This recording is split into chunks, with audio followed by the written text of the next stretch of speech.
last unbroken remnants.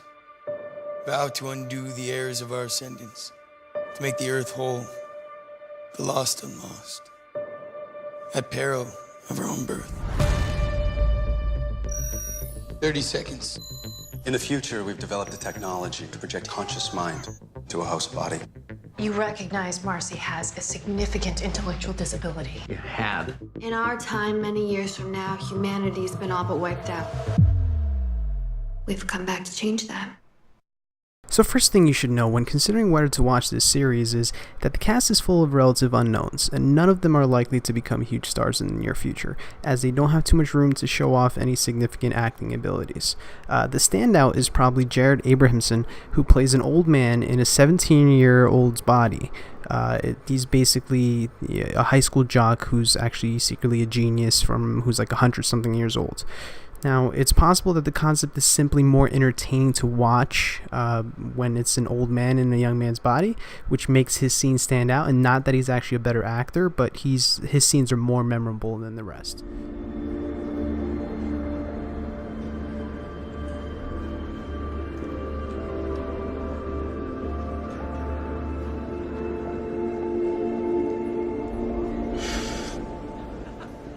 Have you tried this vegetable? Corn? Mm-hmm. Yeah. Mm-hmm. The premise of the show is a neat idea, and although we have seen many time travel shows, this one does add some slight elements that make it a bit fresher than the rest. For example, seeing little kids as messengers. Basically, little kids get their brains taken over temporarily, and they show up at your door, and they just have this like robotic voice saying, "This is a message from the future," because their brains aren't developed, so you can use them to send a quick 10-second message. Their brains won't be harmed by the message sent from the future. Concepts like that are pretty cool. The show will keep you interested in seeing what comes next, as every episode ends on a one-liner said by some character, which indicates a much more interesting episode to come. Now, whether that episode actually comes or not is a debatable topic of its own. The show is made perfect for binging because you can watch it half interested, and at the end of each episode you think, okay, this episode wasn't great, but I am certain that the next episode is going to blow my mind. If you like series such as Stargate Universe and a lot of the CW shows such as Supernatural, this show is more in line with those than anything else. It reminds me a bit of the tone of shows such as Jericho. The nice thing is that it drops some F-bombs, so if you ever wondered what your favorite CW show would be like with cursing, this is the show for you. There is no nudity or violence, just a few F-bombs sprinkled throughout.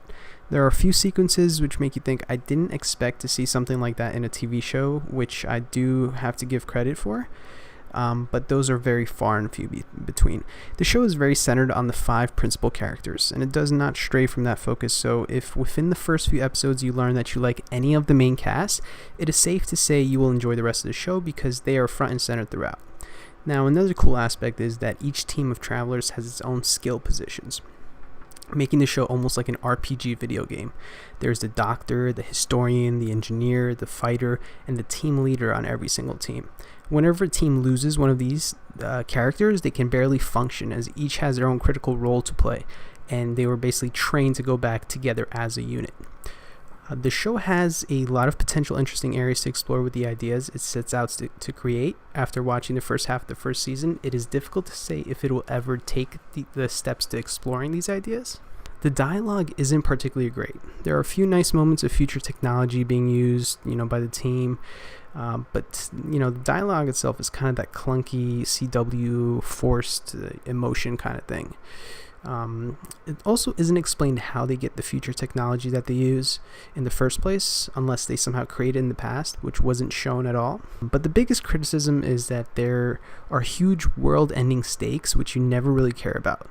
But there are also no smaller stakes for each character. Let me rephrase. The stakes are there, but the show never makes you feel tension about any of them. One of the travelers, for example, has a really good-looking wife who traveled with him from the future. But also, he has a hot wife in this other life that he just entered, entered a body of another man, and this man was married to a very good-looking wife. Now, this wife is the perfect wife for some reason, which, it's unlikely. She keeps asking him why he isn't interested in her anymore, when they're going to sleep together again, And this, of course, is a great story. This could be a very interesting dynamic. So they introduce hints of this dynamic, this issue, and by episode 7, it hasn't gone anywhere. It's like they showed you the gun, and they've never fired it, they never cocked it.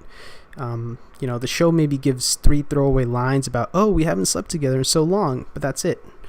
No other interactions beyond that. Make the wife try to seduce her husband, have some arguments, create some jealousy from the other wife. I don't know, do something, do anything at this point. In summary, don't watch this show unless you like cheesy and corny shows that try to get you to watch off of a good concept that someone had while waiting for their car to be washed. Save your time. Watch something else.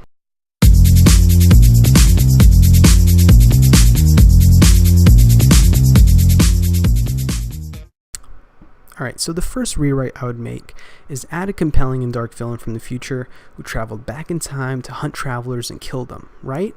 Sound like the Terminator? Sure, maybe I'm stealing that idea a little bit. But it's not like a time travel movie about stopping a dark future hasn't been done either. The show isn't exactly super original. Make the teams be 6 people instead of 5, and have the 6th person of the main team be killed within the first episode when he goes back. Then all of a sudden the team really hates this hunter person because he killed their 6th team member that's like family. And then basically have the hunter use like futuristic weapons and just not care about any rules or changing the future. All he wants to do is take out these travelers because he doesn't think we should change anything about the future. Whatever his motivations are, that could be filled in. So the second thing I rewrite is do standalone episodes for each character. Not completely standalone, but when you're getting into the backgrounds of the characters, maybe do like kind of Lost style flashbacks for each of the 5 characters just to really get to know them. Focus on the team, but then cut back to each character's daily lives, but really make them seem like a fish out of water, like they're really out of place in this other new time.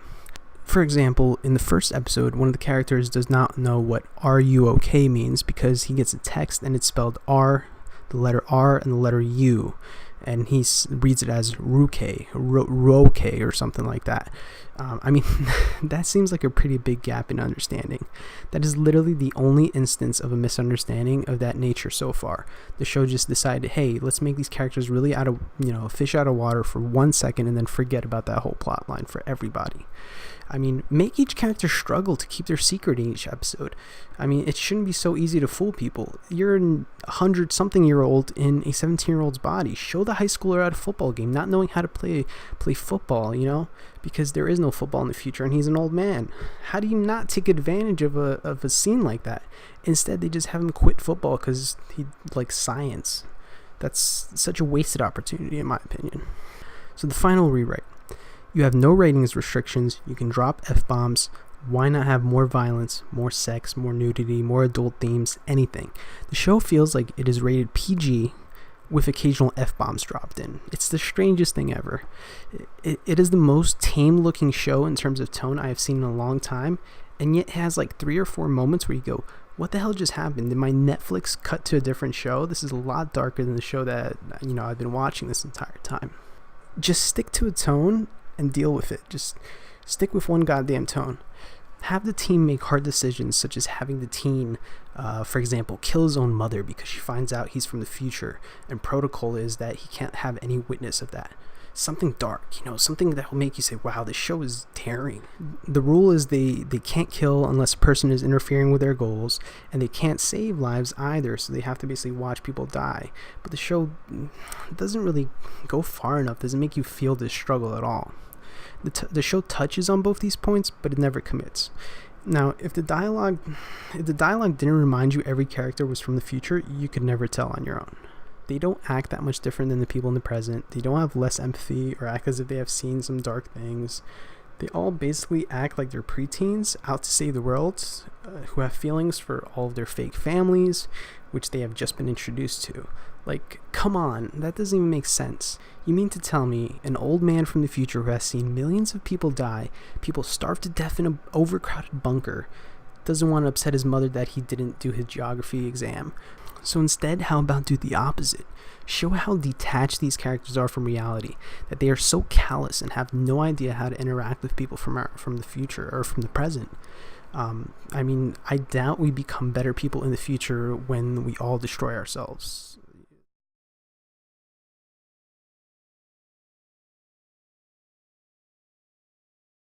You have to decide. You'll have to decide. You'll have to decide. You'll have to decide. You'll have to decide. You'll have to decide. You'll have to decide. You'll have to decide. You'll have to decide.